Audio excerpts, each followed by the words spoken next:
All right. Mic check. I'm good.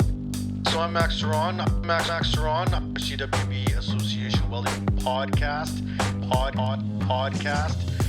Today we have a really cool guest. Welding podcast. The show is about to begin. Hello and welcome to another edition of the CWB Association podcast. My name is Ceron, and as always, checking out for the best guests out there that I can find. And today I have a young man here that I've had a lot of fun with and is a very influential person in the social media space and in the welding world. We got Austin Hargett coming to us from sunny Texas. How you doing, Austin? What's going on, Max? What's going on, party people, degenerates all alike, welders, fabricators? I'm happy to be here, man. I'm happy to see you again. The last time I saw you was up in Atlanta, right? So yeah, it's good to see your face again, and I'm happy to be here. Awesome, buddy. So let's start where you are. Where are you sitting? Looks like you're in your shop here. Yeah, I'm in my little home shop. It's a pretty small little setup. It's right in my backyard. It's out of Houston, Texas, the north end of Houston, Texas. And this is where all the magic happens, dude. I've bounced around as a traveling welder. And one of my biggest goals was to have my own personal shop. And it really is one of those things. It's kind of funny. I get all these tools and supplies. I accumulate them over a long span. And you'd think that I would be a little bit more busy with them and try to make some money, but sometimes I just like looking at them. I like getting the tool and just look at that thing right there. And then I have to kick myself in the butt and like, all right, let's make some money with it. So I didn't waste it, So, well, yeah, man, this is the home shop. As you get older and you get more into the other side of the game, which is like the management side, the business side, you get less time for your tools. I got the same thing. I got a little shop at home, and I got lots of fun tools that I've accumulated since I was a kid. And I'm like, I'll walk into my shop and I'll see my steel rack and I'll see my tools and I'll think, I could totally just build something today. Like I could just right now build something. And then I'm like, go back in the house and not touch anything. And then I feel guilty. I'm like, I should have done something. Yeah. Well, and the whole point of, accumulating these tools, and it's one thing that it's how I sell it to my wife to get new tools too. It's like, look, I could be one of those husbands that goes and buys boats or side-by-sides or these really cool toys, but instead I buy equipment that actually makes me money. So that's kind of a big goal of mine. Anything that I purchase, one, I love welding. I love fabricating. It keeps my mind busy. It really is like almost a Zen environment for me to come out to the shop and kind of clear my head. So the whole point of getting these tools is to make yourself some money. But then, like you say, you get in here, you kind of sit and kind of think about what you're going to make. And then you get to think of all the work that you're going to have to do, the grinding, the cutting. And you're like, can I just hire someone to come in here and just get it all like fit and prepped and then I'll come and weld it? That's all I really want to do. But, it's there was a point that I was going after that, but I forgot it. But it'll come up sooner or later. Well, I know now from what you said to your wife that I got to be careful that your wife and my wife don't hang out, because I do have a boat and I do have a bunch of toys, and I feel like I'll get in trouble if that happens. Hey, no, really, the goal is to have all these really cool toys and stuff to make me money to buy boats and side-by-sides and stuff. But so that's still a goal. It's don't get it twisted. I still want to be that guy too, but I'm not rich yet. They make it really hard to get rich, Max. And so that's kind of what we're trying to do. That's what we're all trying to do, trying to make it, Yeah, that's the game, man. We gotta buck the system and take control. That's what we're doing. So yeah. So slide that cash under the table, please. Yeah. Were you born and raised in Texas? Is this like your home? I wouldn't say so, but I would say so. I've been in Texas since, I don't know, 4 or 5 years old. But before that, I was military brat. I was actually born in Colorado, moved around a couple states, and then my parents split, and then we went different directions in Texas. So I would say that I grew up most of my younger years in the Dallas area, and then I grew up most of my high school and stuff in Jacksonville, Texas, which is where I feel like I cut my teeth in welding, where I actually got started. I honestly feel like if I never made that move from Dallas, from moving from my mom's to my dad's house and I honestly was 13 years old and I was like, I need to learn how to be a man. I'm going to go move in with dad, So I went and moved in with dad, and the whole environment changed from the city of Dallas, Texas, to a small town of Jacksonville, where actually the FFA and the ag department was really heavy. They pushed the trades. They pushed woodworking and FFA and, livestock and all that kind of good stuff. So that's where I kind of cut my teeth into welding. I picked, the counselor was like, "Hey, bud, what electives do you want to take?" And I was like, "Well, I really don't know. I don't know what I want to do." They're like, "Well, you have these options here, here, and here. You can take metal shop, and we have welding and stuff." I was like, "I can burn stuff for an entire hour of a day in school?" They're like, "Yeah, that's like one of our classes." So I picked up welding. I think it had a lot more to do with my fascination with fire growing up, just always wanting to stick, tin the fires and sticking stuff in the fires, sticking metal in the fire, watching it get glowy. And, I always thought that was kind of fascinating. Do you hear that frog I was telling you about earlier? That does sound like some type of a weird goose or dog. Yeah, no, that's a frog inside of a piece of pipe. He's I don't know what his name is yet. I'll name him eventually. But like I said, I picked up welding in high school and found out, I was like, holy shit, I'm actually pretty decent at this. At least that's what people are telling me. And then, of course, we were able to kill some time and skip classes by going to these welding competitions, with the school. And come to find out, I won a couple of them, got a couple buckles and hoods and prizes. And, that really lit a fire under me and letting me know that, what more is there to welding than what I've found out in high school. So we had a couple career guys come in from all over the state as far as different schools, and Texas State Technical College is the one that caught my eye the most. They brought in their welding trailer. They let us play with processes like AC welding, aluminum with TIG, that never seen it, never heard it, never done it before. And they brought it to the school, and it really, again, just opened my eyes up to more opportunities. And the fact that the Texas State Technical College program has an associate's degree program, I still wanted to have that college environment. I wanted to go be a college kid, right? Whereas, the trade schools that are, the 6-month programs, 7-month programs, those are just dandy, right? You can go get in, get out, learn what you need to learn and go. I wanted that little bit of extra time. One, because once I got there, I found out that the welding is it's crazy. There's so much to it. Yeah. It's huge. And the associate's degree program was really nice because they actually taught you a lot more of the theory, where you learn more blueprint reading, where you learned a lot more of the metallurgy and the robotics and a lot of the whys behind what you're actually doing in class, which I thought that was brilliant. And later on in life, I actually ended up coming back and teaching at the same school, but a different branch. And I was actually disappointed. They'd taken a lot of that theory away, that in-class theory. They made it 100% pretty much hands-on.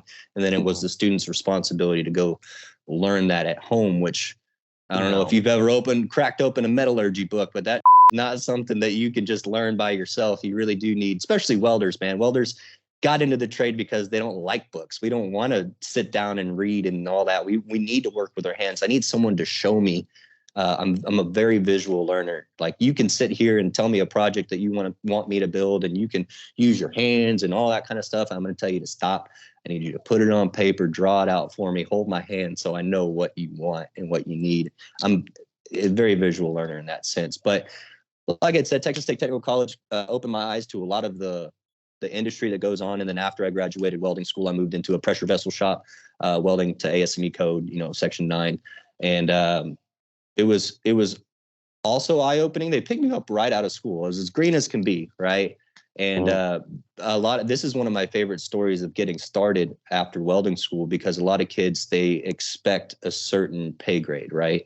They're like, I can TIG weld pipe, so I deserve $30-something an hour, which is very achievable. You can get it done. That can happen, but it's very case by case and very rare. My first welding job going into the trades, again, was working in a pressure vessel shop. The test to get in was actually an 8-inch pipe with a backing ring rolled out with pulse MIG. It's a very simple test. They actually even set the machine for you. I'd never pulse MIG a day in my life. They set the machine, rolled it out, super easy. And they promised us, for every weld test that you pass in our shop, which they had probably about 10 different procedures to pass, they said that we'll give you a raise when it comes time after 6 months or a year. We'll give you a raise for however many tests you pass. So I passed the first one, and then I took that to heart, went throughout the next year and really really practiced and got my skills up, passed a lot more of their certification tests and stuff like that. So now I'm certified to that rollout weld. Now I can do stainless steel and carbon steel TIG and position, you know, all position that, stick welding, 60-10, 70-18, all that kind of good stuff. So I took it to heart to pass all the tests they let me to pass besides their sub-arc. They wouldn't let me touch the sub-arc because I think the sub-arc guy was like, that's my job. Don't take my job. He's like, let me sit in this chair. I don't want anyone else to sit in this chair. Anyway, they came to give raises out. And this is where I always open up some eyes of the young folks. I always tell them I was TIG welding or MIG welding. We were doing this to ASME Section 9 code. They would come in, visually inspect your welds. Then they would UT and X-ray your welds, depending on which vessel you were doing it for. Some were more critical than others.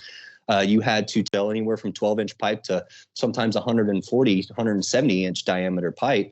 You have to read a blueprint, get this box of parts, lay out the shell, draw all the circles where all the nozzles go, cut the holes, fit the nozzles, weld them all up, and that's your job. You are your own helper, you're your own fitter, you're your own welder, all that kind of good stuff, holding to all those strict tolerances. Max, how much would you want to get paid as a welder doing all that work? Well, that depends. Am I just starting or am I fairly experienced? Well, in this case, I'm just starting. So I think just starting, I mean, there's some issues there. Even with certifications, I'd be double checking on to make sure your flange holes are in the right places. There's a lot of things that can go wrong on a vessel of that style, aside from the welding. Fab is 99% of the job. And I'm thinking US dollars, and I'm in Canada, we make more, so it's hard to say. But I'd probably put you at about 25 to 28 buck an hour. What a dream that would have been, Max. I got started off at $14 an hour. $14 an hour, and then after all the tests that I passed and certifications, you know, I was content with the 14. I was new. I was going to get in, and then after the test, they gave me 50 cents on the dollar for all the certifications that I passed after a year. So that's what led me to leave the shop. Sounds like a great job, though. It sounds like a great job, like in terms of the stuff you're building. Yeah, so that's what people always just like throw their nose up to that right away. All those young hands like, oh, I would never do anything like that. And then I try to remind them that I was brand new. This shop let me take control over this entire, and I shadowed someone for 2 months. They didn't just throw me to the wolves. I was with another welder that showed me the process of building each vessel, for 2 months. And being that I had to read a blueprint that when I got there looked like Japanese, read this blueprint, be able to lay out a shell. And after you lay out the shell, you don't just get the freaking going. You call QC, he checks your layout. And then you cut the holes, and then they check your holes. And then you fit the pipes, and then they check your pipes. Before any welding gets done, all the fitting and all that kind of stuff. And you gotta hold tolerances, is like you said, with your 2 holes, and then you gotta account for shrinkage and all that kind of good stuff. Because once you put a lot of heat into a part, you know, things are gonna pull and draw. And it was a nightmare, you know, as far as learning all that kind of stuff. It was a blessing, honestly, because that shop, because they paid me like, they also gave me the opportunity to fix my mistakes and not run me off. Whereas a lot of 25 to 30 plus dollars an hour jobs, you make those mistakes, you make a nozzle that's out of tolerance and it's welded out, you're gone. You're like, you're cut. You're toast. Yeah. But this place, like, I'm talking root passes, incomplete fusion, sugar, the whole vessel being wrong holes. They just were like, man, fix it. Or they get someone else to fix it. And they did credit their pay to a lot of their benefits, and it was an employee-owned company, so the employees actually owned stock in the business. So there was a lot of other that if you asked like HR, they would say, well, you're actually getting a lot of money elsewhere. But I think the biggest benefit to that shop starting out was the fact that they allowed me to make mistakes and learn from them, fix them, and not get, you know, too much in trouble for it. If anything, if you did I saw a couple of folks, you know, green hands make, you know, more mistakes than they should have been, and they didn't fire them. They just put them back with someone to help them, you know. I really appreciated that. And then of course after a year, and I felt like I was, you know, hot, and they gave me 50 cents. Then I was like, I gotta go. So that moved me into the next part of my industry, which actually was with a company from Canada, RMS Welding Systems out of Edmonton, Alberta. I don't know if you've ever heard of them, but they're a lot like CRC Evans or Pump Co. They do a lot of pipeline work with the automatics, the automatic welding equipment, the internal clamps and the external welding bugs. They run Pulse MIG, a lot of Miller and Fronius equipment, all in the field, all that kind of good stuff. So Yeah. I got hired on as a helper there for $18 an hour. So that was pretty cool. And they promised me to move me up as I, just like any other job. So I put in time there, and they ended up going union, which is not a problem. People ask me, we could have this conversation too, union versus non-union. I don't know. What are your takes on union versus non? Well, I've worked both. I know Canada's kind of structured more, right? Yeah. So like, I mean, in Canada, you kind of have a lot of options to work with union, and there's a lot of opportunities. I've done both. I was a part of the Iron Workers Union. I did a lot of permitting with them to get in the mines because I did a lot of mine work, and they treated me good, paid me super good, benefits, everything was good. But I can't handle the downtime. I can't handle the time off, and I struggle with the pace. I'm super go-getter. I like getting there early, working hard, and kind of having a little bit more control of my work style. And in the unions, you don't get a lot of freedom. So, Yeah, you can't touch that extension cord. That's not your job. that's right. So I understand that, and that's the way they want to run their business. I'm not going to tell anyone how to run their business. Left, and then I didn't go back into union for 20 years because I started my own company, and then I was in private business forever. And when I started teaching, you have to go back into a union now as a teaching union, and that was a whole nother lesson about corporate unions and what they're like. And I also didn't really care for it too much. I didn't really feel like they were representing me as a tradesperson. Like they were really take care of the people with masters and doctorates, but a guy comes in with 2 red seals and a blue seal, and I went to university for philosophy, and none of that mattered because I'm just a welder. And I was like, yeah, whoa, whoa, whoa, whoa. Yeah. Aren't you the union? Aren't you supposed to be protecting me because I work for you now? Oh, you're just a welding instructor. I got more schooling than most of the people in this place, and you're telling me that doesn't count? And I had to Yeah. fight, and I won. Actually, I fought the union and won, and I got my pay increases and back pay, but it left a bad taste in my mouth. Excellent. And I was like, Yeah. I like to advance. I like to climb as fast as I want to climb, and unions, Yeah. it's a little bit of an obstacle, right? So I Yeah. understand both sides.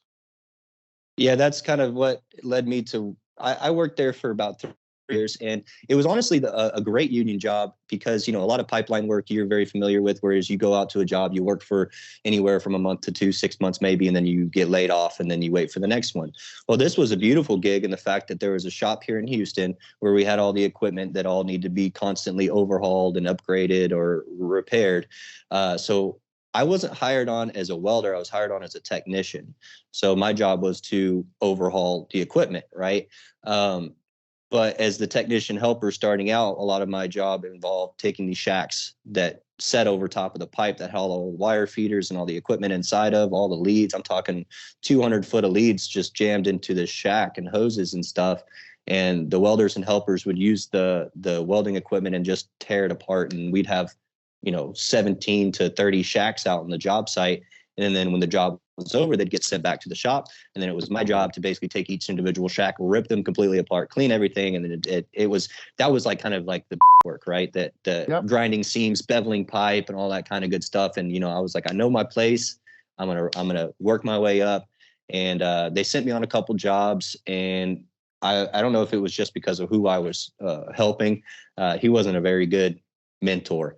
It was one of those things where I'd try to be watching over his shoulder, and he would just literally stop what he was doing and look at me and be like, can you go somewhere? You're in my space. And I was like, oh man, come on, man. I'm supposed to be learning this. I'm over here just walking up and down, checking on people. Anyway, the job was cool because we'd show up an hour before the welders and helpers would go, and we would set up all the equipment, get it ready to run for the day.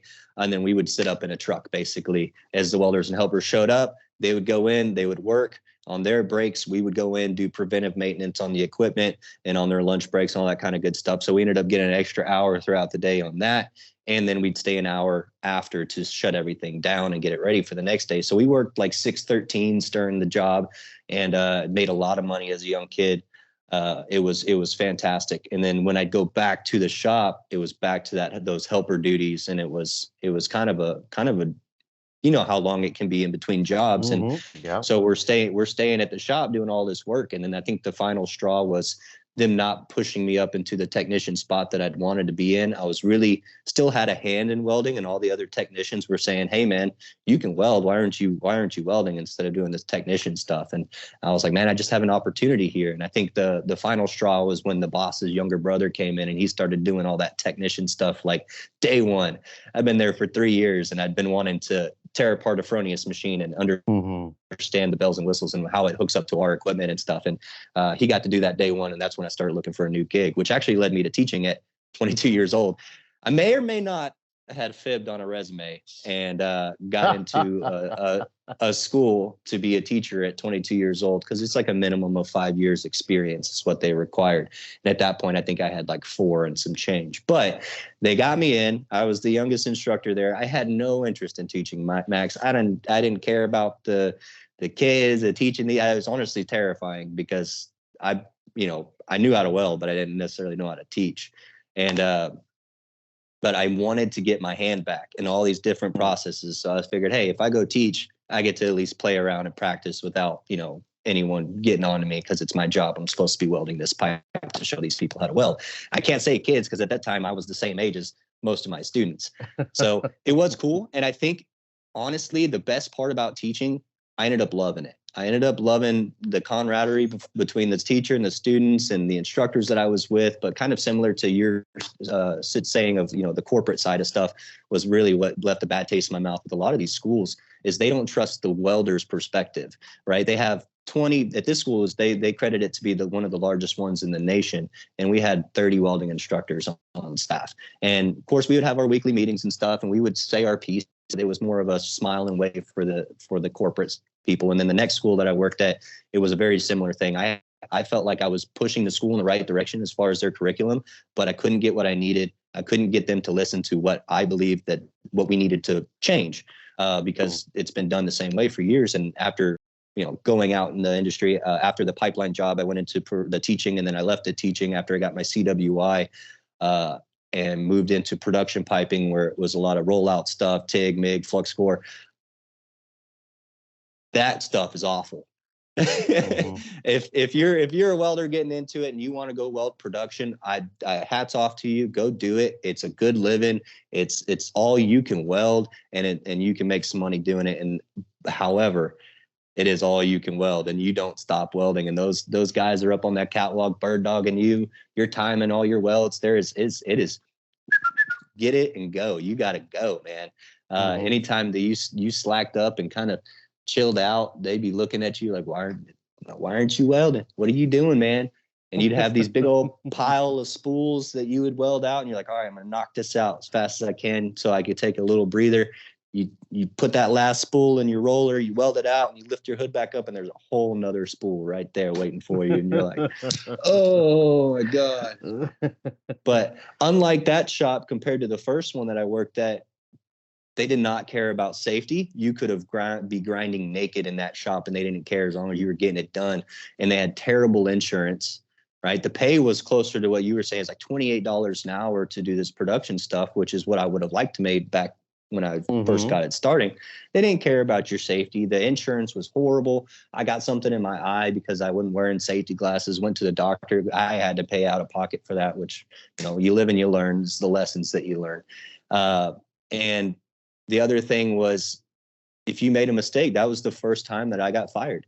The first time I got let go from a job was that one there. And out of the 6 months that I worked there, I busted, I think, 2 pipes, X-ray, as far as X-ray goes. And it was a 10% X-ray job. It was really humbling. They were like, they had one repair come back. I fixed it, a little bit of porosity. It was that flux core, man. I don't want to say it on here, but F a bunch of flux core. For me, it always is the only process to me that hides its defects really well. Like, you can put a nice slug of a flux core weld on there, and there's porosity underneath, and you might have never seen it. Or you might have welded, 2 foot of weld and then chipped the slag off, and you got elongated porosity throughout the whole thing. And you're like, why? I couldn't even see it happening. It does. It's hard to see it, and yeah, and it's a process that people fail all the time. Flux core Yeah. is constant, especially flat. The flat flux core, whether and it's that's what's funny. whether it's the 1.1, the D11, or the W47 for CWB, it's almost the same process. As an instructor, that flat flux core would just kill everyone. And that's what killed me, Max. It was me getting complacent. We were doing MIG roots and then flux core hot filling caps, right? Yeah. And because everything was production, instead of, doing my root pass, doing my hot pass, and taking my time, I would just put the root pass in and fill it flush. Mm-hmm. Just hog some metal in there, man. I got it done super quick, but little did I know that whole 3/8 of an inch thick weld that I just put down was full of just stuff, right? Yeah, if you don't can't put overheat, you can't overheat flux core. It's done. Yeah, well, that, and I'm trying to balance it on this roller, right? And if I let it teeter off to that downhill side, then I'm just rolling a big booger across, just smearing it on there. So, like I said, that was a real humbling moment. I got let go from there, and then I actually worked in new construction, doing power plant, the natural gas and steam power plants, the HRSGs, and that was probably my favorite job. And it was kind of opposite of you, where you were like, I got to get in, I got to work, I want to work like the whole day. This was pretty cool because it was like, hurry up and wait, right? You get there, get where you need to be, and then you got to wait on a crane, then you got to wait on scaffold, then you got to wait on the fitters, maybe a permit, whatever. It was glorious. There was like one day that I think I sat inside of a beam for like 9 days waiting on a weld. I had like cave drawings and stuff all across the beam with my paint markers, like I couldn't do it, man. I'd go crazy. Making tally marks on there, like last day since weld, and like putting it wasn't like that every day. That was probably the longest stint of not welding. Like right when I first showed up, it was like we were doing socket welds, 2-inch socket welds, stainless for the water lines for the whole place until like until all the pipes showed up. It was all right, but it was more of that production work. You showed up to the fab shop, which was 2 connexes with some wood mats over the roof, and we would just weld stainless. The fitters one welder would be over there fitting with the fitters, and then the other welder would just be knocking them out after they'd get done. And then after that, it got into, building the actual facility. So it was really cool because it tested me and my skills as far as getting in tight spots. Like I said, I've been welding in a shop as far as pressure vessels and the rollout, and of course teaching there's no challenge there as far as a weld coupon, but getting stuck in that boiler, man, that was fun, and it was a good teaching experience. And sometimes you get excited about a weld. I think the worst welds to make, in my opinion, would have to be any weld that's like 2 inches out of the grading. Like, you know what I mean? Like the weld, whether it's a groove weld, or the worst being like upside down socket weld, right? And it's only like this high off the grading, and you've got to get your TIG torch or something in there. You can't see it. You're like scooting your butt and your knees across the grading. You're just ripping your clothes up. You can't see what you're welding. And those were probably the worst. I think when you had to like lay on your belly, because you got the pipe and you can't get it in there. So you kind of go beside and shove the puddle into the corner as you go. Yeah. And you're just hoping that passes. Yeah, we're TIG welding these things, right? So it really was just like glob a bunch of metal right there and then wash it. Glob some metal there, get the metal stuck to it, and then wash it over. See if that'll work. And then, QC buy it. And that's another funny thing that I learned on that job was I've seen some ugly welds pass, man. And that's something 100%. To also let the kids know, X-ray don't show pretty, it shows clean. And I worked with a couple guys, damn good people, terrible in my eyes as far as welders. And like, damn, you took forever and it looks like, and then the QC would come up and be like, good to go. And then it'd shoot. And I'm like, whatever, me. I'm over here trying my hardest to make something look super pretty.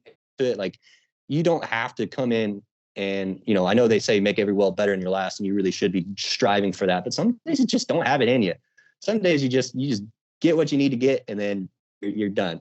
No one's gonna go up to that weld and look at it and be like, oh my God, Austin, you did such a great job. I just love the weld. It looks great. You done good. High five, back pats on the backs. Yeah, No one's here's gonna a do that. They're $25 gonna gift certificate for Starbucks. Thank you. yeah.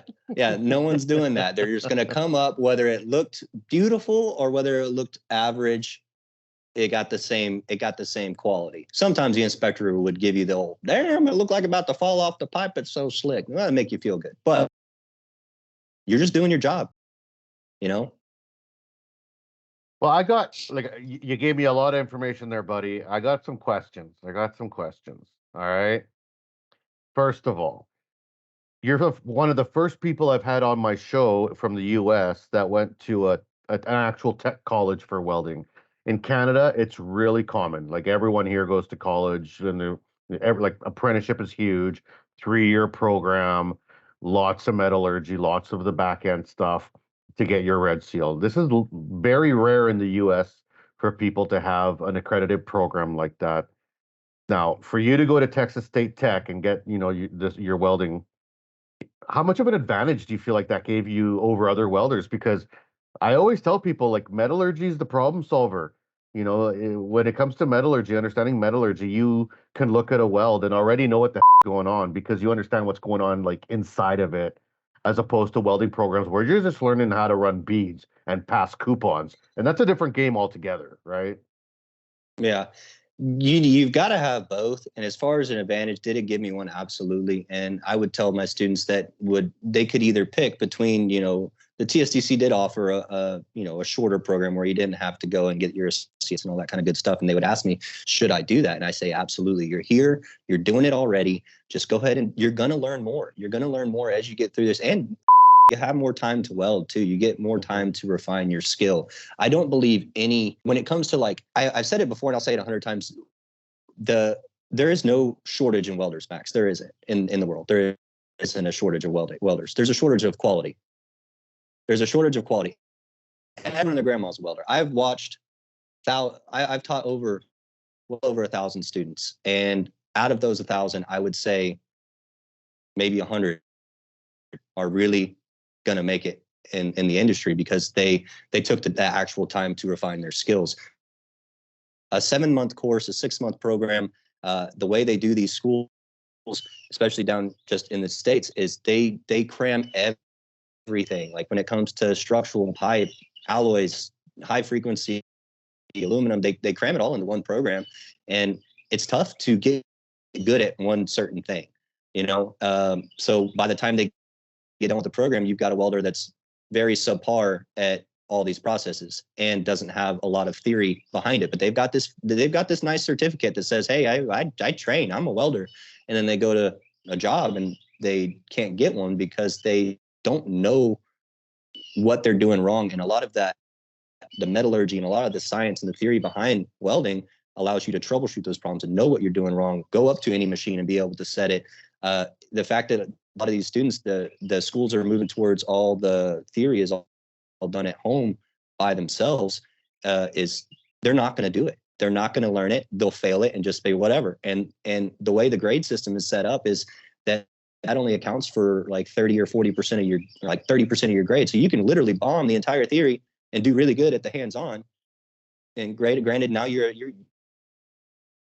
graduating, welding, but you don't know what you're doing. Yeah. I mean, yeah.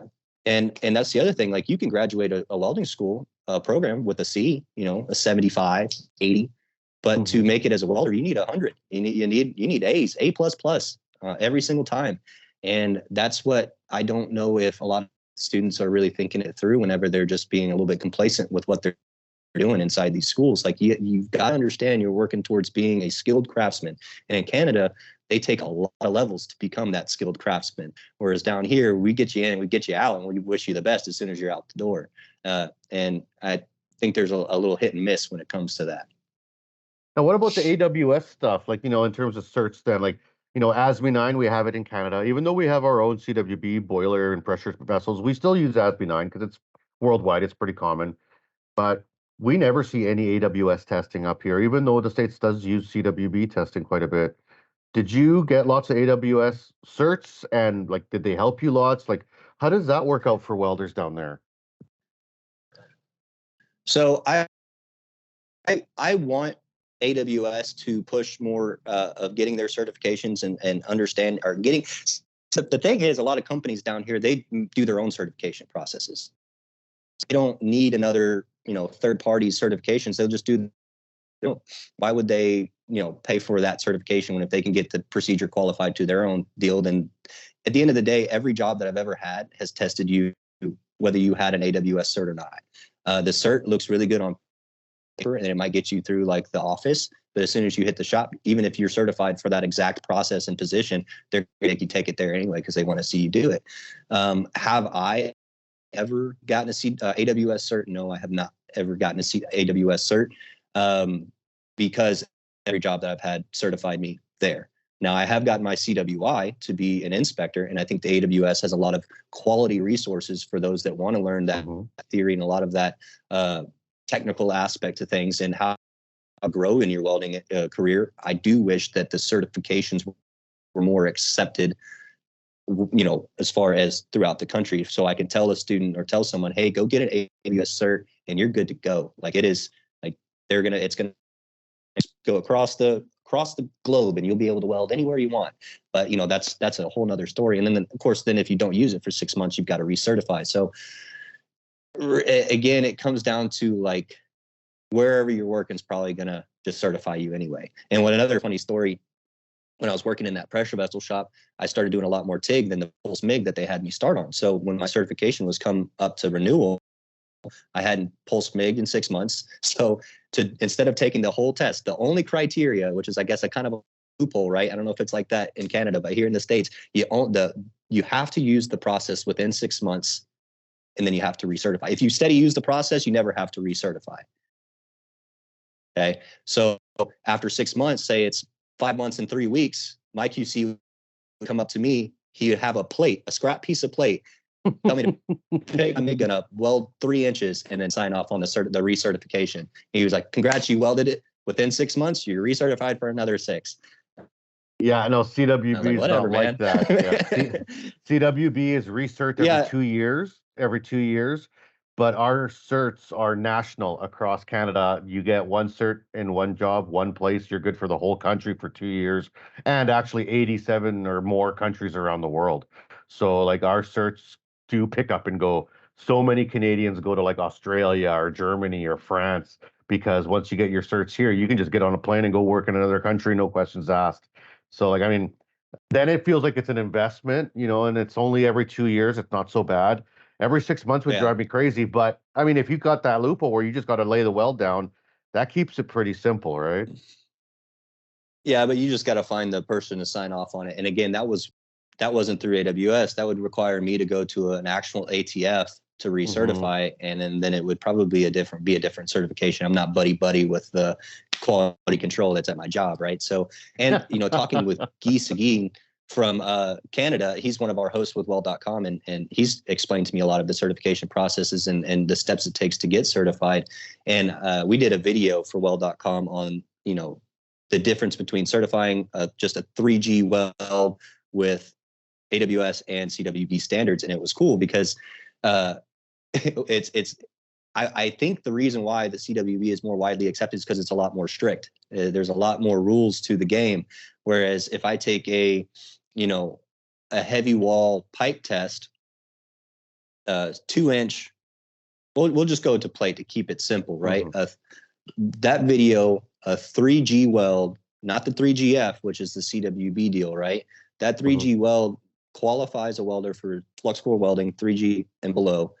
Qualifies. If it's on 3/8 plate, you're good for double the thickness. If you did it on 1 inch plate, then you're unlimited thickness, right? But that 3G weld also the 3G weld also certifies you for all position fillet welds. So even though it was only a 3G groove, you're certified to weld for F flux core, and 24-inch and bigger pipe you're allowed to weld. Even if it's a groove weld with a backing, you can weld 24-inch pipe, only taking a 3F or 3G with a backing test.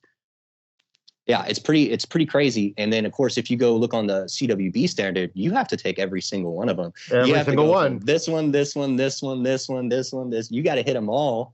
It's crazy, and that's the AWS standard is. Whereas if you go and take a weld test at I've taken a test where it was the 5 2G flip flop, where they told you to weld half a pipe in the 2G position, and they tell you to weld the other half in the 5G position. And people look at me like, that's crazy. Why not take a 6G test? So it's like, well, how many 6G pipes do you see running in the world that we live in today?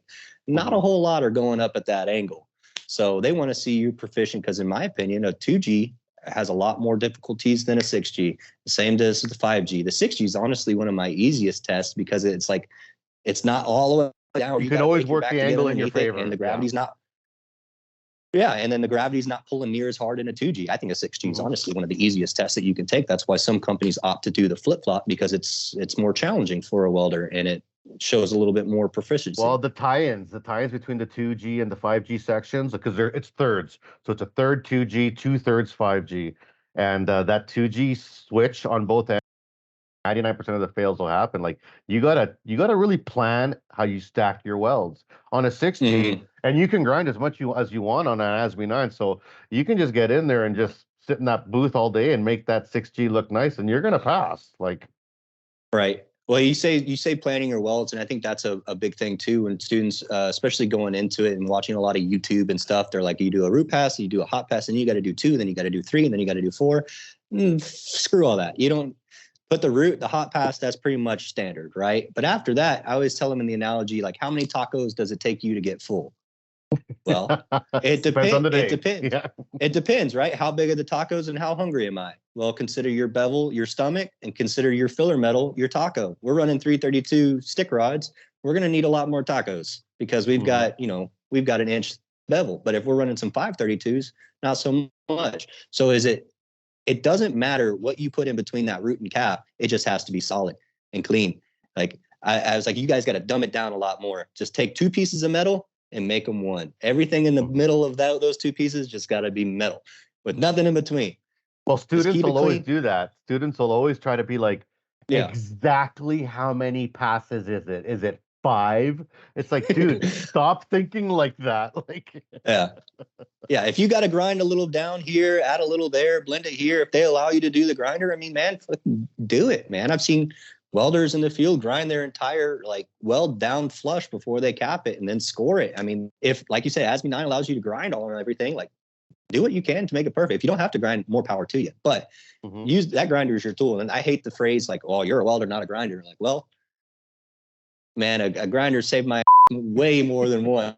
Yeah. What are you gonna do? Just turn up that 7018? I'm not gonna just be like amps? Put up. Yeah. Oh yeah, that's what they say. I'll burn it out. Yeah, that's how you get fired. But and then there's some jobs that don't allow some grinding. I know there's a lot of structural tests that don't allow a lot of structural grinding. Almost no grinding. Yeah, which is really challenging in my eyes. I'm a big grinder fan. just because happens, man. Happens. I would think I'm the slickest in the world, but then one day I come in and then something happens. And it happens to everybody, even the best, man. There's going to be a time. And that's the problem with, I think, social media, is no one's showing their worst. These people that are really advocates for the welding industry and showing off their welds, show me one of your bad ones, because I know you've done one. I know you probably done one this week. Let me see that one. What happened? What did you do wrong? Show these kids that everything is standing on your gas. Yeah, you're standing on your gas hose and you didn't realize it, and you got 2 inches of porosity. Man, it happens.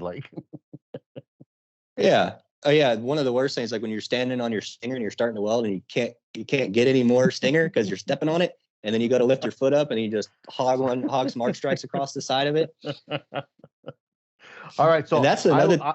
I blew past my commercial spot, so I got to put it in now. So if thanks everyone for tuning in. This has been really awesome conversation, Austin. I'm having lots of fun. Obviously, hopefully my sponsors don't get mad, but we're gonna take a quick commercial break right now. Get the sponsors in, give them their spot, and we'll be right back here after you listen to them. So don't go anywhere and stay tuned for the next half of the show. The CWB Association is new and improved and focused on you. We offer a free membership with lots of benefits to anyone interested in joining an association that is passionate about welding. We are committed to educating, informing, and connecting our workforce. Gain access to your free digital publication of the Weld magazine, free online training, conferences, and lots of giveaways. Reach out to your local CWB Association chapter today to connect with other welding professionals and share welding as a trade in your community. Build your career, stay informed, and support the Canadian welding industry. Join today and learn more at CWBAssociation.org. And we're back here at the CWB Association podcast. My name's Max. I'm here with Austin. Hargett, like Target with an H, like he told me, from Texas. And we're having a lot of fun talking shop talk, man. We're just two welders talking here, both educators. We both have had very similar paths. I've been in the pipe game, I've been in the shop game, I've been in the fab game, and very similar careers. And I think it shows in the conversation. Right before the break, we were talking about, social media. And I kind of wanted to talk about that because this is something that you're quite good at. I'm not very good at it. I get actually razzed a lot because I am very much in the welding sphere. I'm a director of one of the biggest welding companies in the world. And my social media is like my turtle and my car and trees and my flowers in my backyard. And people are like, why are you not posting more welding stuff? And it's like, man, I spent 30 years of my life welding. I kind of don't even think about taking pictures of it anymore. But I'm old. I'm 47 years old. I kind of missed the boat, right? You're a young guy. Social media is the thing. You're Dr. Welds. People know you. Now, in terms of that path, were you always a social media person as a kid? You were into it? Or did you make a choice to be like, you know what? I want to get on social media because of welding or because of this career? Well, I'm 29, and I think whenever I was coming up, I was probably one of the first generations to actually get a hold of a smartphone. And then that's, of course, when all the apps came out. So I would say I was probably one of the first generations to get exposed to social media in that stint, as far as not MySpace, but Facebook and Instagram and Snapchat and all that kind of stuff all came out while I was in high school. So yeah, I would play around on Instagram and social media and all that kind of good stuff, but nothing welding related. I was just some punk posting pictures of his buddies and doing some illegal things at a young age. Anyway, that's basically what I do now. That moved into actually when I started at welding at the welding school, my first welding school that I taught at. I met Scott Robbie, who is now the owner and president of Precision Welding Academy, and he was very heavy into social media. I had admired a lot of the content coming up through the industry as I was in welding school. I admired it. Never really thought that I would be someone to post that kind of stuff, but honestly, it started off because my buddy, he just said, hey man, just start posting. I said, how do you get into doing this? Because I'm watching his page and he has all these sponsors and people sending him cool stuff and gear and equipment. I was like, I want free. How do I get some free? He was like, well, you just got to start posting about, just start posting and be consistent with it. And so I just started kind of posting, and my Instagram name was actually the Daily Hargett before I changed it to Dr. Welds. And I changed it to Dr. Welds.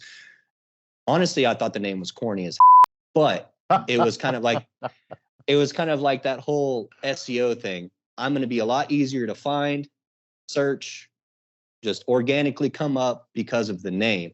So that's why I changed it to Dr. Welds, not because I think that I'm some, I tell people I'm a self-proclaimed doctor. I got my doctorate behind the Wendy's off Airline in downtown Houston. The guy's name was Felipe. And I gave him $200 and performed some tasks, and he gave me a doctorate. So if anyone asks, that's the answer I give them. But I think when it comes down to social media, there's a couple things that I'd like to point out. Like I said, we said earlier, no one's perfect, and all these welds on social media are really pretty. They're really beautiful, and it can be very discouraging to some students, some people learning oh, my welds don't look like that, or I don't know. Get it like that. And ultimately, you got to find your own signature as far as a welder goes. You got to create your own style of welding. It's all very similar, but there are 1,000 ways to do it, and there's one outcome that you're going to get with it. But you've got to find your own technique and your own signature. And don't get discouraged with what you see on social media and that you're not there yet. It just takes more hood time, takes more practice, whatever it may be. And if you don't think those same guys are making mistakes and making some ugly welds, you're wrong. And I want people to be more open to criticism when it comes to students or young people or anyone, really doesn't matter, anyone trying to get into the trade and asking for help and not be bashed on because the weld's ugly, right? Give them actual help. And that kind of be into the whole Weld app thing, which is what I'm doing now for Weld.com, is we have our own app. It's called Weld. We have a nice community in there already. And what we're seeing is there's a lot of people coming up that are posting their pictures, and they're getting good advice that's helpful. It's not toxic in any way. The app's got a lot of resources. The app's really cool because it's got videos, all the YouTube style videos that you'd want to see that's on YouTube and some that aren't. And it's also got a marketplace in there, kind of like Facebook Marketplace, but for welders. It's got a job board, and the job board's implemented to where you can also post yourself for work, where you're located, what certifications you have, what hourly rate you want. You not only can you find a job maybe as a sales rep for Lincoln in there or a welding position, you can also post yourself as an individual looking to do side work, or maybe you have your own business. And then there's also, like I said, the Facebook Marketplace is in there. There's something else that I'm forgetting, but the best thing about that app is the community, the live feed, the pictures, the ability to connect with the other person, like-minded people in a non-toxic way.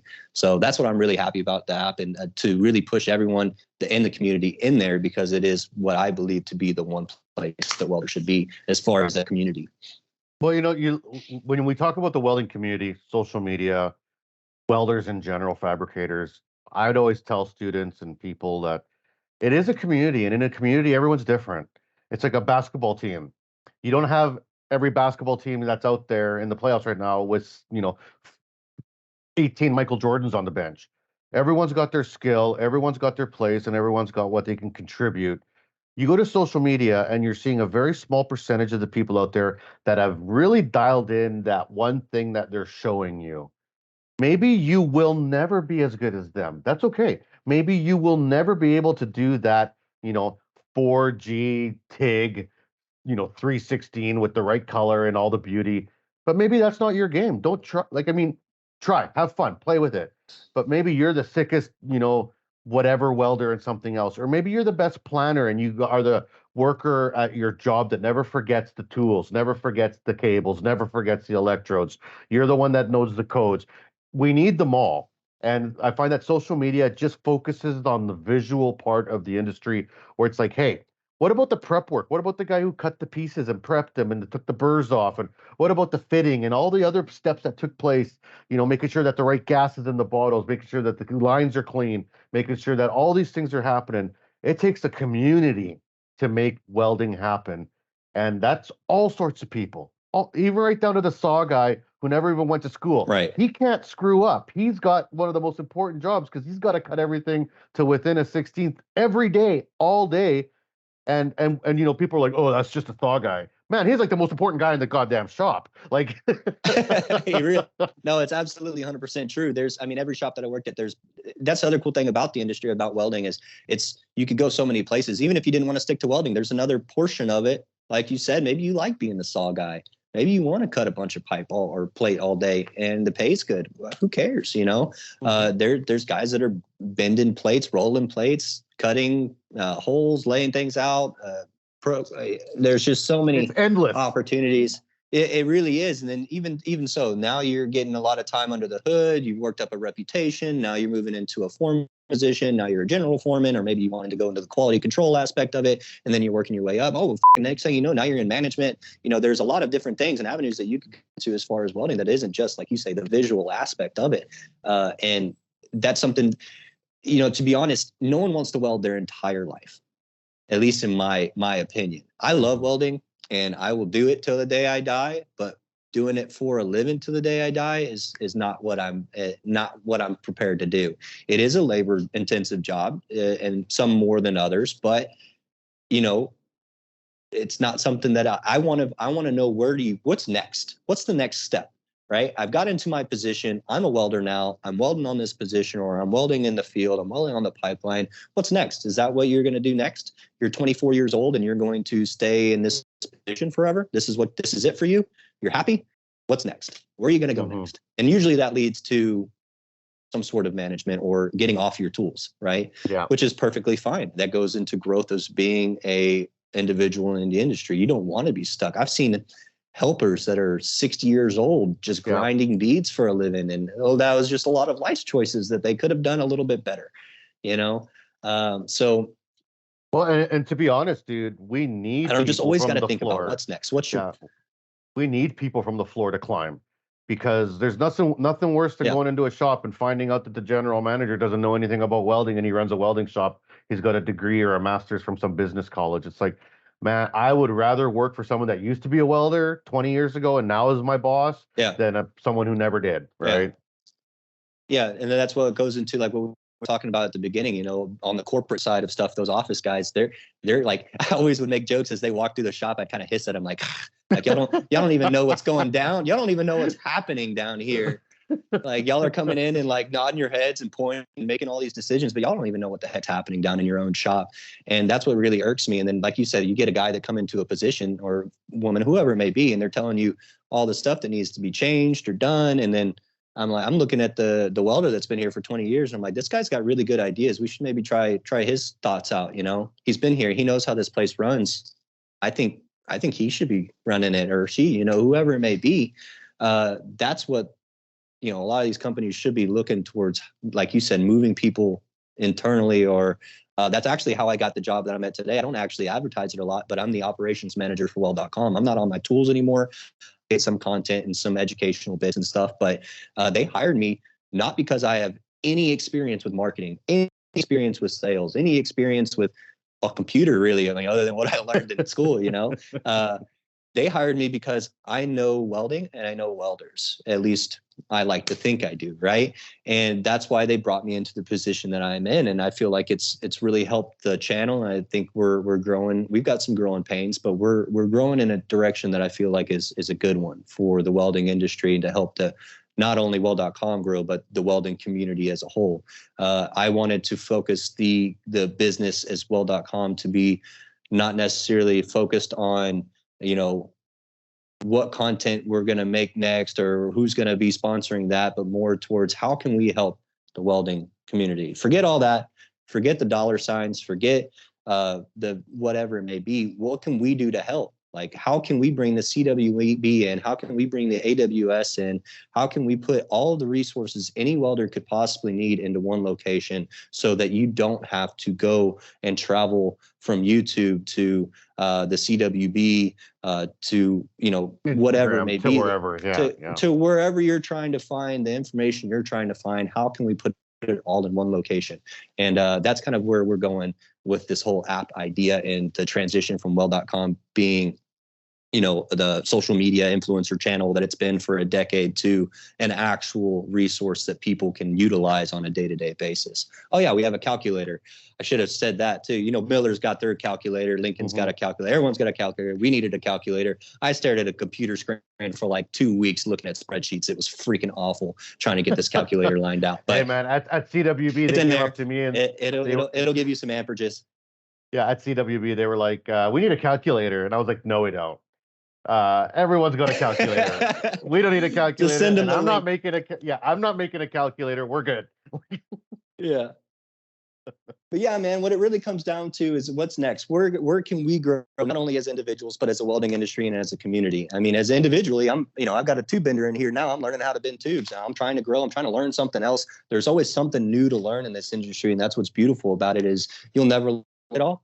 You can't. You just physically can't. So that gives you the opportunity to just continue to learn. But you've got to take it upon yourself to utilize those opportunities. You know, I've got a tube bender in here now. I have no idea how to bend tube. Now I'm going to go look up resources and find the math. I want to know the math behind it, not necessarily the CAD and be really good at the computer. I always taught my students, you got to learn it the hard way and then figure out the easy way. I would always teach them, especially pipe fitting and fabrication. I'm going to show you the absolute hardest way with all the math involved to get this done. And then I'm going to show you the welder trick afterwards.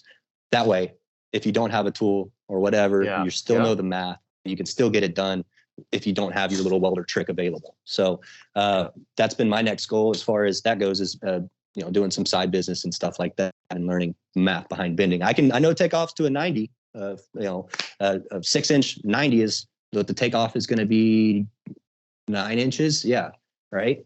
The takeoff for a 6-inch Schedule 4090 is going to be 9 inches, and that's just easy. It's 1.5 inches times nominal pipe size. But the same bend right here it's going to be completely different. You're stretching the metal, not adding it. Yeah, well, you got a K factor. It's called the K factor. If you come across a book called Stationary Power Tools, and it's a fabrication textbook with all like the real math, because people have like a K line that they just say, oh yeah, it's 0.33, just always use 0.33, you'll be okay. That's not true. There is an actual mathematical algorithm. If you come across it, I helped write that book, and it's out there somewhere. But that's my jam, man. I was a fabricator. I love the math. you're I gonna love the have to. metallurgy. I love that stuff. Yeah, you're gonna have to send me the link to that one. I might need to get a hold of it. And yeah, metallurgy, man, I think it's so fascinating because it does really break down the what the is happening under that puddle. Like, why can't you weld with this on that, and why does it break? A week later. Why is it breaking a week later instead of cracking out now? Or what's the problem? There's so much to metallurgy and like the different metals and how they harden, how they soften, how they quench, how they get durable, how they get stronger. The difference between hardness and toughness is a completely different thing. Like metallurgy is just, it's so cool. And metals and how to weld them, I think, is the best book because its size is pretty. It's small. It's a little easier to digest. And it really is chock full of really good information. So metals and how to weld them is a great one. I always thought the cover of it was kind of cheesy. I'm like, I know how to weld metals. It's okay. You don't have to. But when you open it, you're like, oh, this is metallurgy. This isn't like turn your machine to 90 and make sure you keep a tight arc length. This is the metallurgy behind it, right? Yeah. So that's a really cool book. I always found it really interesting with stainless. I know a lot of great stainless welders. I was a stainless welder for years in the potash industry. But I find that very few welders that work with stainless actually know what stainless is. They just know colors, they know temperatures, and they know sugaring. And they know that, that these are the things that happen. But if you go up to a stainless welder and you go, what is the sugar? What do you see? That sugaring? What is that? It's like blank stares, right? It's like, well, how do you know how to avoid that if you don't know what that is? It's like, no, I don't know what a stop sign is. They just say, nah, sugar shoots. Sugar shoots. That's all they always say. They're like, man, it's not the fact that you're shooting. You got carbide precipitation in there. Now the thing's going to rust from the inside out. You've mixed your carbon is now mixed into your chrome, and it's pulling the properties out to making it beneficial. So now it no longer. It's not. Sure, it's a weld, and sure, it's going to shoot, but it's not stainless anymore. And same thing with like quenching. I always thought that was really cool. Like with austenitic stainless steels, like if you heat them up and quench them, you don't harden them. You're actually gonna, it's opposite of carbon steel. Same thing with like copper and stuff. Like if you're gonna hit it with if you're hitting it with a hammer, you're gonna notice the more you hit it with a hammer, the harder it is to manipulate. Which is a lot of the art projects that I've done. I like using copper in, and if I tried to hammer and stuff, I got to stop, get it hot again, and then quench it, and then I can manipulate it a lot easier. So knowing the properties of different metals and aluminums and stainlesses and carbon steels, and especially carbon steel, because it's so broad, the amount of different types of carbon steels that are out there, that it does help to know. You can't just weld, alloyed steel or high carbon steel. You just can't just get to shooting. You just can't throw some 7018 on it. I think that was one of my favorite clips on social media was the guy, he was explaining what rod to use for what metal he had. And he had like a list of metals on this side and a list of rods on this side. And it was like carbon steel, stainless steel, chrome moly, a bunch of other ones. And he just kept going 7018 and dragging it to each one.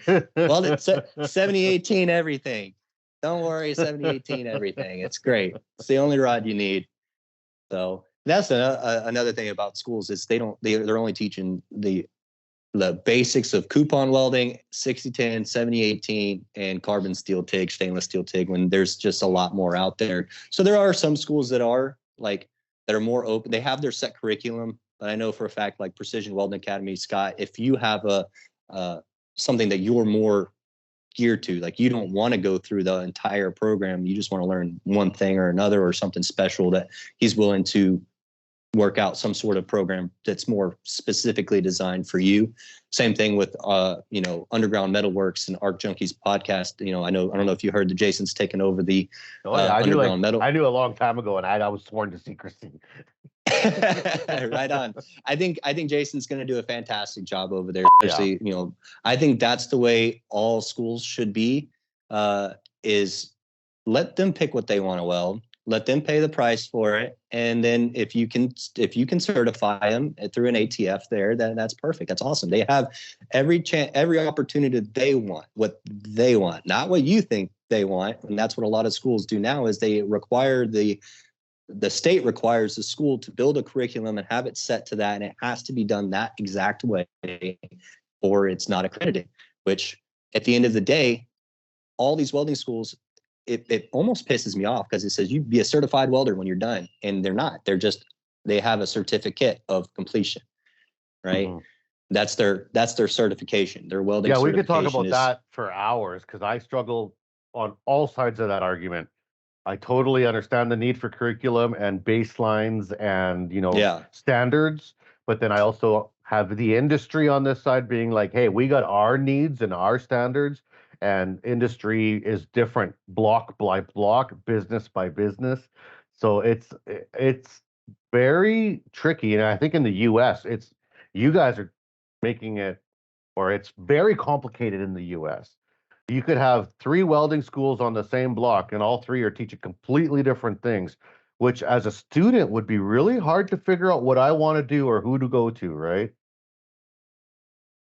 So I might disagree with you on that. Yeah. The few schools that I've been through here in Texas, and the same things with what I'm seeing, whether it be KWI or maybe the Western Welder guys up in Wyoming, they're doing more now as far as these simulators and getting in tougher spots, which needs to happen. But they're still doing the basic coupon stuff. I mean, it's still the same curriculum. They're just adding a couple more things as far as real world situations. But if they could get geared more towards the student instead of the whole, idea of like the student just wants to learn how to TIG pipe. Cool. Let them do that.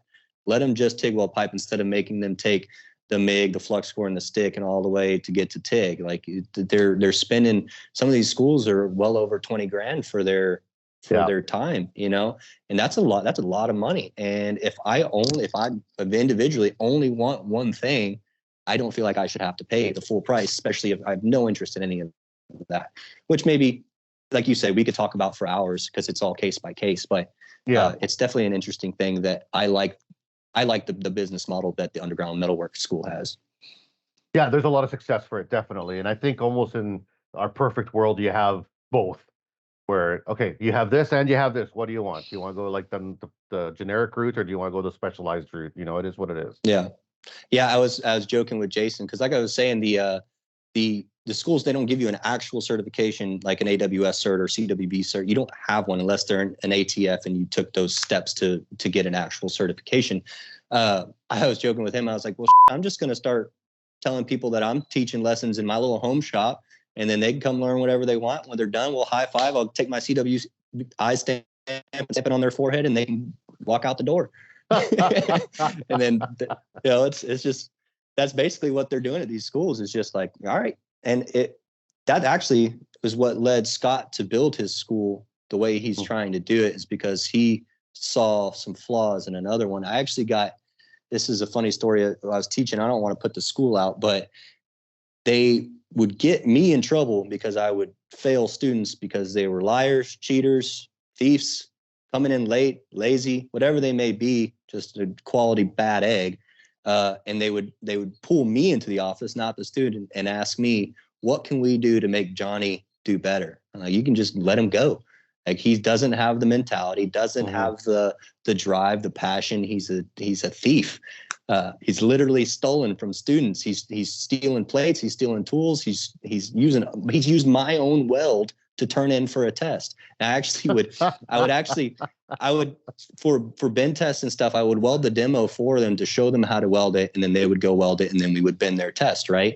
Well, I would take my demos while they weren't looking, and I would put a stainless pass in there in the fills, and then cap it all back off with carbon. And then I would lay them out as traps. So if they go around and they're like, I'm going to steal this guy's pipe, I see it just laying here, I'm going to grab it and show me the weld before they cut their bench straps out. And I'm like, all right, go cut it. And they'd spend hours on that cutting torch trying to cut through that weld with stainless steel through the middle of it, just popping and spitting.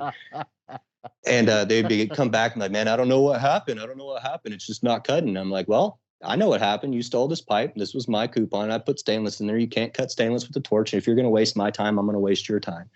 Yeah. So that was kind of my mentality behind it. But they would call me into the office and they would get me in trouble because I'm failing students because of these issues. So one day I just said, you know what? This isn't my problem.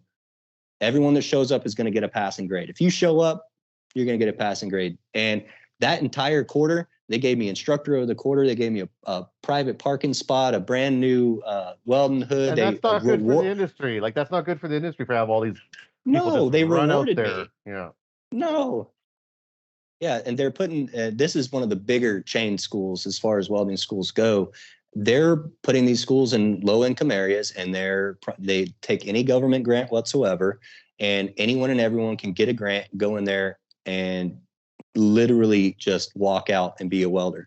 I watched countless students, and it's honestly sad, walk a stage knowing that even they probably even know that they're not going to be a welder when they get out of here. Even whenever I was graduating in school, the guys that I graduated with side by side, some of them, my roommate, he's an exterminator. We went through welding school together, and he's an exterminator now. So, I mean, it's not for everyone, and it does take a lot of drive and passion and, you know, a good direction, someone to steer you in the direction. Things like same things like the CWB, these podcasts, these conversations, that people need to hear this kind of stuff so that they know what they're getting into when it comes to becoming a welder, because it's not as easy as just picking up a stinger and going.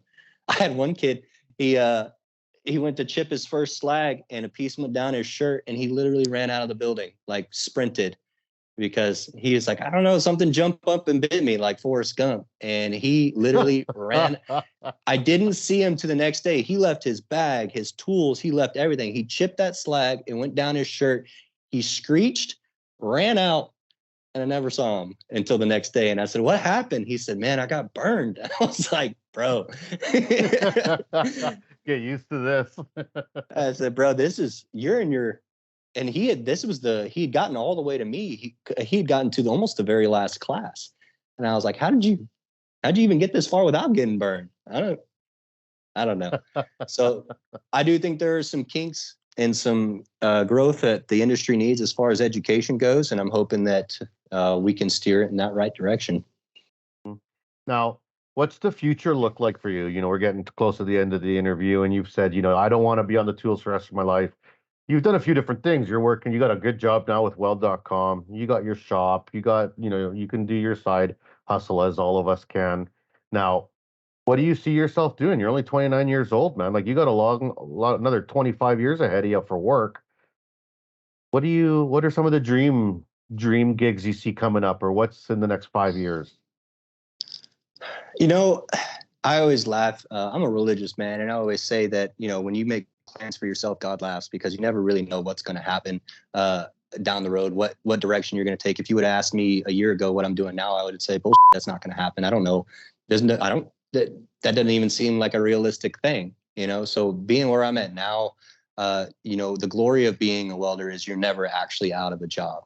You're never out of a job. And my dad instilled that into me. He wasn't a tradesman. He was actually a salesman in pharmaceuticals, but he was so proud of me when I wanted to learn how to weld, because he was just like, man, you're never going to be out of work. You always have a job, no matter what. You have that craft, you have that skill. Once you have it, no one can take it away from you. So as far as what's next for me, I want to learn tube bending. I kind of want to build some, you know, custom side-by-side accessories and bumpers and roll cage type, not necessarily roll cage, because I don't really have the room for it, nor do I really want to follow the rules of building roll cages, because those are pretty strict codes and standards in their own sense. But like accessories like bumpers and steps and custom door panels and stuff for side-by-sides that aren't climbing mountains or getting rolled over 100 times. That's kind of what I want to get into as far as fabricating. As far as weld.com, I want to transition the channel from what has been done for 10 years, which has been how to weld this coupon. We're going to show you how to weld this plate, which has been done 1,000 times and 1,000 times over. I want to showcase the welding industry, not necessarily just a weld coupon. So I can't really talk about it all totally, because we're making some internal decisions on how we want to manipulate the channel and change it. But I think it's going to be geared towards me, a lot more of myself traveling to different job sites and checking those things out and really spreading the word of different types of welding that's out there. So I'm hoping that that's where I can get to. So if I can travel around and weld whatever I want to weld and different welds anywhere, that sounds pretty fun to me. So Yeah, man, traveling is one of the best parts of my job. It's exhausting, but yeah, like I'm on the road like 3, 4 months a year, and it's tiring. But the people I meet, the companies I visit, the students I run into, it's amazing, and it inspires me every day. So that's what keeps you going. You get so tired, you're in some hotel room somewhere, and you just like wish you were at home with your old lady and your pets and yeah, stuff. But it's like, uh, but then you get out there and you run into these people that are just so inspiring, and you're like, no, man, this needs to be happening. Somebody needs to do it. yeah. Like someone needs to get it out there, right? Max, we could be stuck in a shop welding pipe all day, or we could be making Mm-hmm. moves, right? And I guess that's my advice to anyone coming up, is meeting people. People ask me all the time, how do I get a good job? And I tell them, I've never gotten a job off of Indeed, off of Monster, off of LinkedIn. I've never gotten a job off that. I've gotten jobs off of who I've met, who I've made personal connections with. And whether it be a welder or operations manager or a teacher, I've never gotten a job from putting my resume in a stack of hundreds and hoping for the best. If I had to, I would show up in person with my resume, make phone calls. I would annoy the shit out of people until they told me to piss off or you're hired, one or the other. Or I would just make a connection, and then who knows, like one of the jobs that I got, one of the instructors that I had in school hired me on 10 years later. So you never know when a connection is going to help you, especially in welding school. All those people that you're learning side by side with, who knows where they're going to go, save phone numbers, all that kind of good stuff. So that you have potential later on to have those connections. You gotta meet people, like-minded Networking, people. yeah. Networking is super, super duper important. And then also stay away from the wrong people, because you're going to get into some jobs and some places that you're going to pick up on it pretty quick if you got any sense to you. But if you see some of the stuff that you know is wrong, man, stay away from it, because it's only going to waste your money. And that comes from experience. I made a lot of money at a young age, and then when that was all said and done, it was all gone because I made a lot of wrong decisions. So save your money. You're going to make a lot. You can make a lot. You can also spend a lot too. So be frugal with it, especially at first. And then as far as social media goes, if you're trying to come up on that game, don't try too hard. That's what I tell people. Don't try too hard. Post what you want to post, but stay consistent, right? Stay consistent. Be you. I found what works best for me is literally being myself. Those stupid, funny videos, that's just my personality. Those tend to be the best performing videos on social media that I do. Whereas I'll post a cool build that I did or a really cool weld, and it kind of doesn't really take off. But I post a dumb video of me, I don't know, saying some goofy stuff, and it always tends to take off. So again, if you're going to try to do the social media stuff, just be yourself. Be consistent, be yourself. People eat that up. I don't believe that the algorithm favors anyone more than another.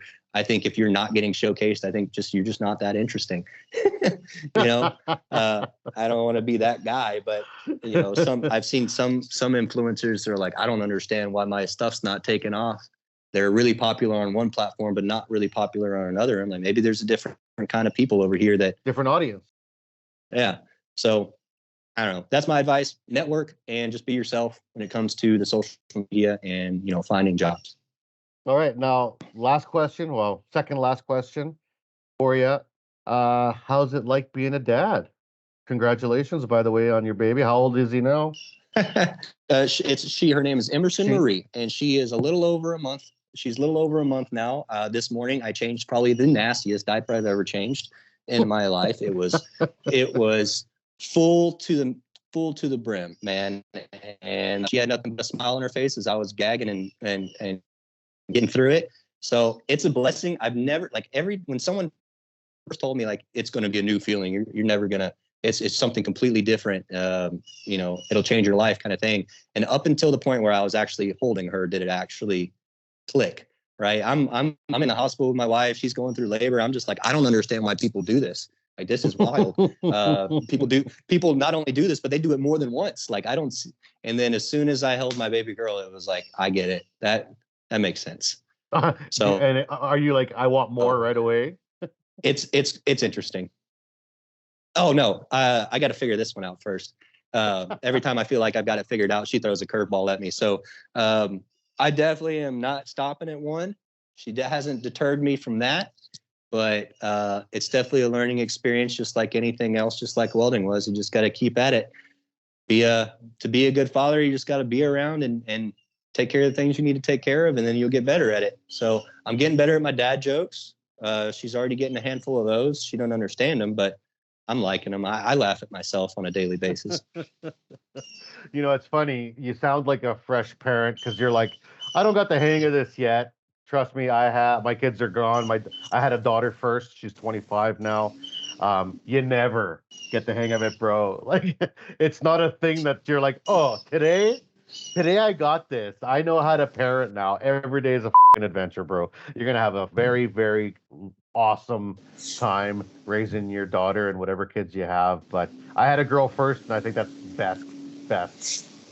Yeah, of course. I mean, I think every man wants, like, they want to, I don't know, continue their name. I want to push the Hargett lineage further and further, carry the name on. But I want to say I was just disappointed to have a girl, because I definitely wasn't. I'm happy to be a girl dad now that I have little Emmy in my hands. So yeah, she was born on St. Patty's Day. It was really cool. Oh. So we get to, on her 21st, it'll be nothing but green beers. Welcome up to Canada. 19 years old, you can start. Oh, hell yeah, then we're making a trip. I've been to Canada once, like I said, to Edmonton, and that wasn't fun. I went to Edmonton right in the middle of January, and I felt like that was Canada, and I don't ever want to go back. You didn't like the -40 weather? Come on. No, it was like a frozen desert, man. Every pretty girl was behind a big tall tree. Every pretty girl behind a big tall tree, because there ain't none. But awesome, buddy. All right, well, let's wrap this interview up. You've been great. You're out there. You're working super hard. I've seen you work. You do a great job, and I really appreciate what you do for the industry. And I love to see a young guy. You're only 29. You got decades of this ahead of you, and I think that bodes well for the industry. Now, for the advice part, this is what all the podcasts out there do, and I'm no different. But for the people that are listening to this, Canada, US, wherever, they're looking to get into the welding trades. Maybe they're 18, maybe they're 38, but they're going to get into this, and they're going to have some obstacles right off the top. What kind of advice would you give someone looking to get into trades? Well, so you've got a couple options to get into this trade. You can go in as an apprenticeship, a helper, or you can go into trade school and that sort of route. And you really just kind of have to, it's case by case and kind of what money you have on hand. I think if you can, especially at a really young age, jump in as an apprentice, that's not going to hurt you. I do think the school is valuable because of the theory behind it. You need to learn the whys. But as far as, problems coming into the industry, it really just comes down, if you want to be a welder, it's all about hood time. And I'm sure you've had that same answer on the podcast 1,000 times over. To do this, it takes hood time. Some people less than others. Some people I've taught one guy, man, he spent his 6 months in school, and then first job out, he was making $40 an hour in a refinery, never picked up a welding torch a day in his life. And he was running the roads right out of welding school. And then I've got other students that they went through the entire school and still are struggling. And I think it credits a lot to the want, the drive, the passion. It's not just a hobby. There is a lifestyle to it. And if you are just doing it for a hobby, just do it for a hobby. But I don't think learning welding at any level will hurt you, because you've learned a skill. You've learned a trade. You can do side work. You can do it for a living, and you can grow into it. So I think welding's for everybody. And to all the suits and stuff that want to tell welders how to do their things, I recommend them to go pick up a welding torch and give it a go before they tell anyone one thing or another, especially a welder. Welders have a really sour taste in their mouth when it comes to those suits. And a lot of it has to do with them telling them how to do their job.